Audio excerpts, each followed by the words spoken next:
Cayde is back, everyone! And then Cayde is gone again.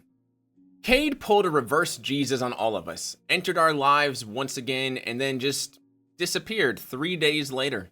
Now, while this video is going to be about Cayde, I think we should take a deep dive into the family of the only guardian to be final deathed twice. I'm gonna rip this band-aid off real quick. Cayde never actually had a wife or son, and in the small chance that he did have a wife and son, the Queen of Hearts and Ace of Spades are not them. I know this doesn't seem like news to most people watching this video, but given the comments I have seen on my TikTok and YouTube shorts, there are a lot of people out there thinking Ace was real. I believe the first time we started questioning if Cayde was telling the truth about his family dates back to Warmine with this lore entry. Here's the truth, Ace. I don't remember you. Found your name in a journal I had on me when my ghost rezzed me. I guess I used to write to you, and I kept doing it. Even though you're long dead, if you ever really existed. Just liked having someone to write to, I guess. So there you have it. Now, you'll never guess what happened today, Ace. We all know about Cayde's journals, his way of keeping track of his life between resets.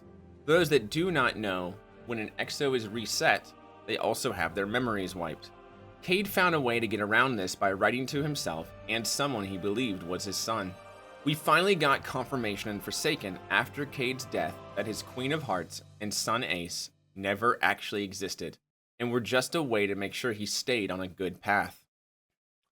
Been trying hard to give you a sense of what matters to me, but also to find a way to talk about the thing that scare me. Thing. Really singular. And that thing is loss. Losing. I'm a poor loser. I admit it. I run from it. Full speed. Others don't. Others accept it. But everything I said about my queen is true. She is my shield. She is also a lie. I don't know when I made her up. Or better, I don't know when I decided to believe in a life I don't know and can never truly own. Was it during this life? Was my rebirth as a guardian? Or the void of everything I was before that drove me to invent comfort? Possible. Even likely. But I'm not sure. I do have flashes of memory of the life I had before I was a guardian. But that's all they are. Flashes. Quick flickers of people and places in my dreams, or that space between a bullet and getting rezzed. I see a woman there, and she's all I've ever known for a life long since gone. I feel love for her. Is that love a memory, or am I simply loving the memory? I've convinced myself of the former. I've concocted a truth to make myself whole. The kid, the woman, I do not know them. They are not real. But I wish I did, and I wish they were. They're just the two best cards I could find to keep up my sleeve when the odds were stacked against me. I made them real in my mind and in my heart.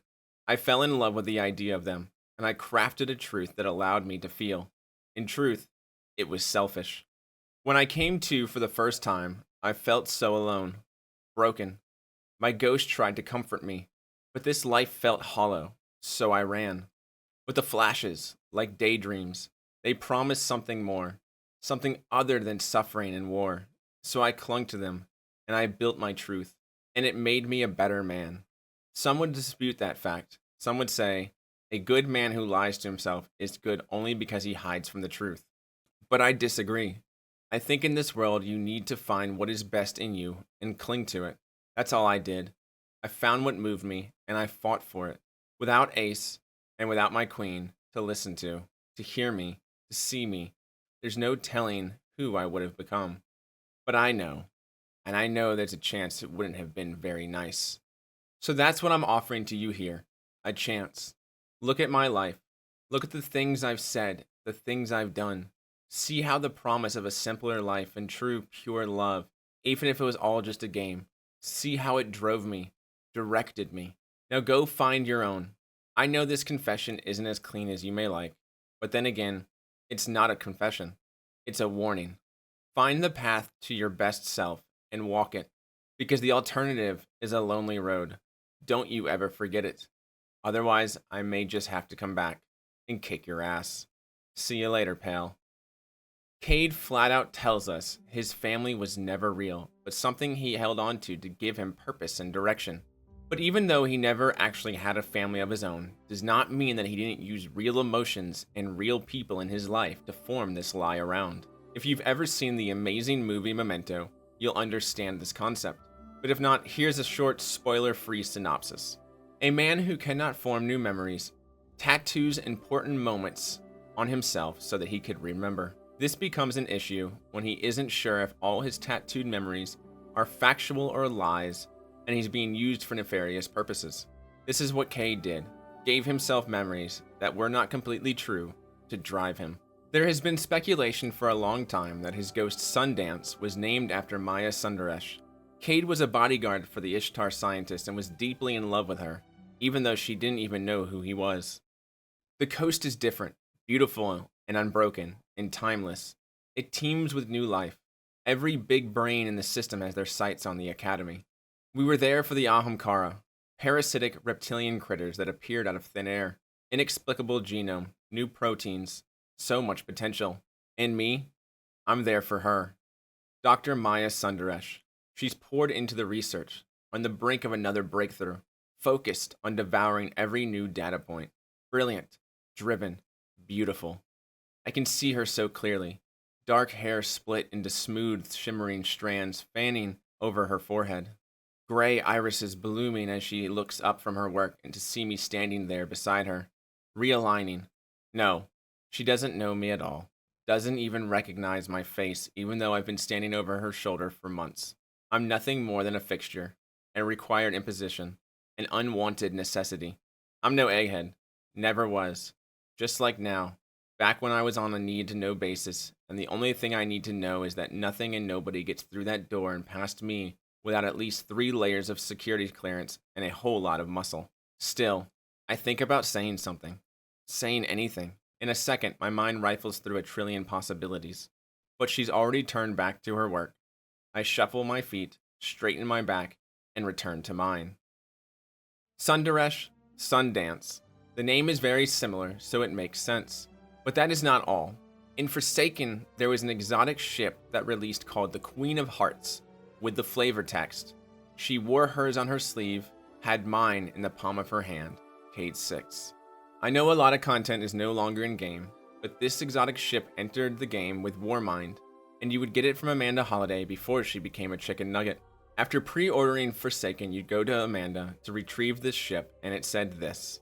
Amanda Holliday was able to recover and repair Cayde's personal jump ship after he fell. She feels like he would have wanted you to have it now.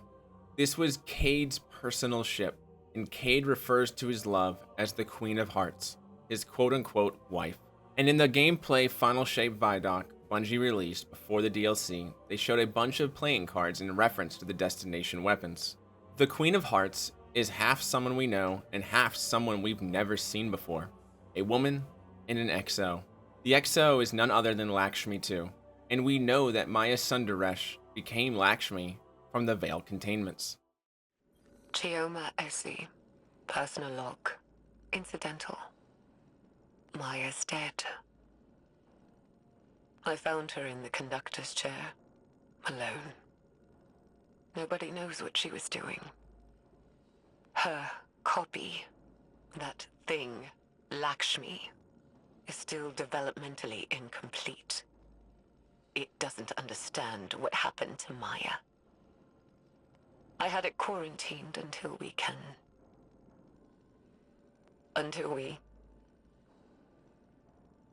do something.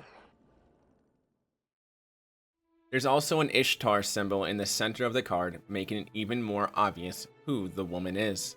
The Queen of Hearts is also in game, and on the new shotgun called Someday.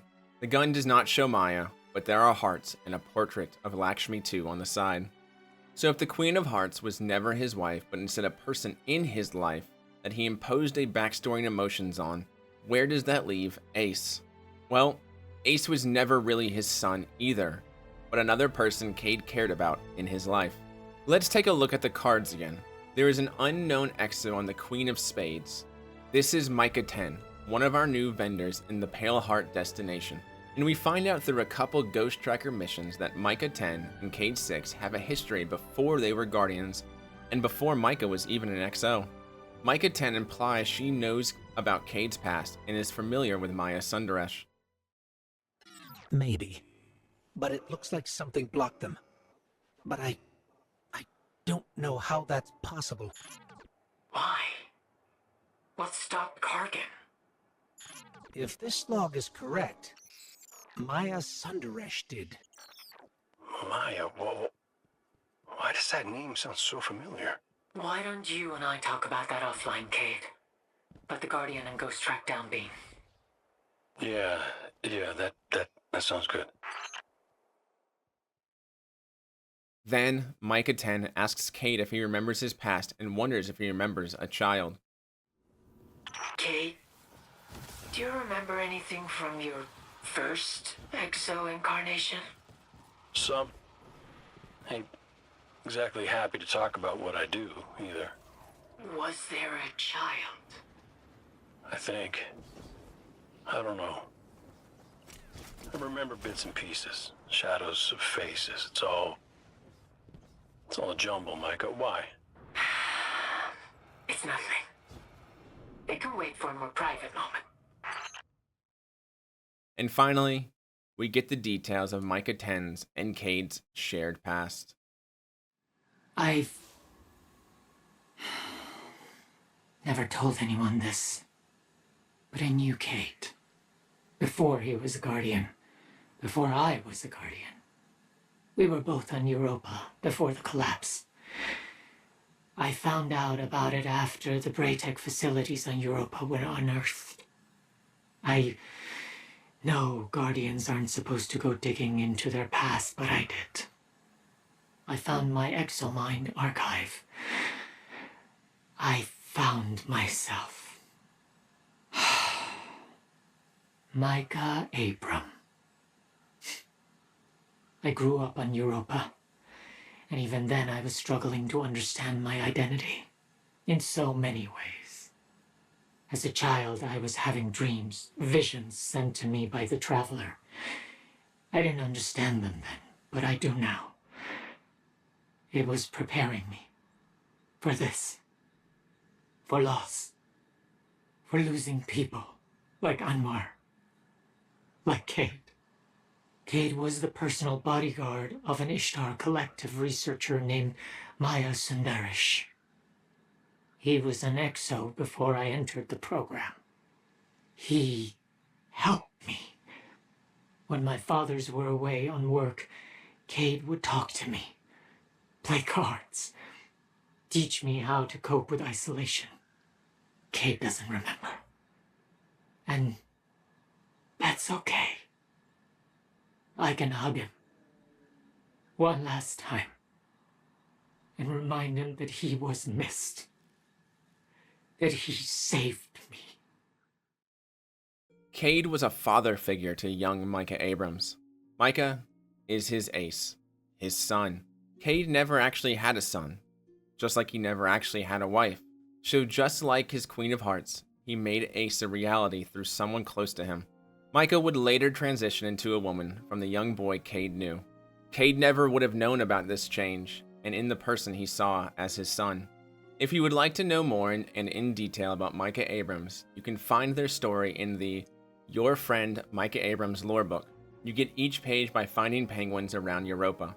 I collected these pages very quickly when they first came out because Bungie put out a limited edition penguin collectible that I bought and currently have on the shelf behind me. I really like penguins. But here's a quick summary of Micah's story.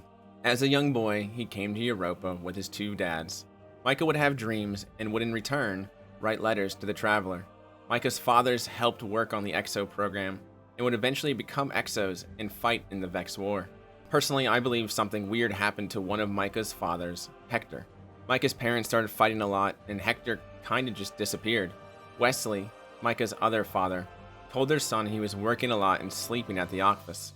But as far as lore is concerned, this is the last time we see Hector before becoming an XO. I am adding this because I have seen a lot of comments on my TikTok video and YouTube short over this very topic. Several commenters are saying, you are wrong, Micah Abrams' gender is never brought up in the lore book, so she can't be trans. This is true. Micah Abrams' gender is never revealed in the Penguin lore books, but it is elsewhere. During the exotic quest for Lament, you have to find several dead XOs. When you interact with them, they tell a little bit about themselves. One of the XOs we find is called Wesley 3. This is confirmed to be one of Micah Abrams' fathers, and he says this. Any day now. It'll be time for another reboot. I have all the signs. They say I should do it now. Get it over with. But I don't want to forget. Not anymore. I try to record all I can, but how can I possibly describe how it felt to hold my son? My son? Is this the child in my dreams? The one that says, "What does the Lord require of you? To act justly, and to love mercy, and to walk humbly with your God." To hold my son. This is how we know Micah Abram was a boy in the stories on the Penguin lore books. After all these years, we finally have a name and face to go with the people Cayde would so often talk about and loved. It doesn't matter that they weren't really his wife and son. What matters is that he cared about them, that they made him a better man. Cayde is a guardian. Cayde is the guardian we all know and love because of these two people. One who didn't even know he existed, and a young boy who just wanted a friend. And if you were upset by any of this information, you cannot truly enjoy Cayde as a character, because without these two people, the Cayde you love would have existed. Now, why didn't Micah 10 talk to Cayde before about all this? It was very clear from their interaction in these missions that Cayde had no idea. Well, because Cayde was dead by the time Micah 10 discovered her past. We are the ones who led to this moment. We opened the Deepstone Crypt back up 2 years after Cayde died. Micah 10 even says once it was opened, she went looking through the Exomind archives. So thank you, Tannix, for allowing us to learn this information. We all lie to ourselves from time to time to make it through our daily lives. We don't always see ourselves the way others do. We don't always remember our failures as clearly as they happened. And so here's my confession. If you followed me a long time on TikTok, I was well known for my Cayde hate. I never really hated Cayde. I saw myself in him. And well, I don't always like myself. A broken man with a, well, checkered past. I haven't done anything too bad. It's just, I've hurt a lot of people in my life due to my selfish actions. And I just wanted to forget and to be a better person. Not hold on to the pain, the things that keep me up at night, the regrets that I have. Just wanted to make people laugh and smile more. But the pain always finds a way of returning. So just like Cayde, I held on to the good parts of my life and try to help those around me. I think we can all learn a lot from Cayde. Our past doesn't always have to define us. I know in this internet age, everyone feels like they are one 10-year-old tweet away from being unemployable, and that can stress everyone out. People aren't always the same as they were 2 years ago, 5 years ago, and no one, not a single person, is the same as they were a decade ago. Mistakes are a part of growing up. Cayde made mistakes. Hell, he almost shot Micah Abrams when he was a kid. If we can forgive a hired killer with drinking and gambling problems, we can try to forgive those around us and give people that we know grace. Thank you all for watching this video, and a special thank you to my best Muffin and Above members, Pulse, Prince Mav, Son of a Mitch, and a thank you to my VIP Discord members, Puddles, Amid, Broken Pebbles, Away Galaxy, Pulse, Quick Draws, Sir Hobbit, and SYNJ. And if you enjoyed this video, please subscribe, like, and comment. And remember, hunters never die. Hunters never die. Hunters never die.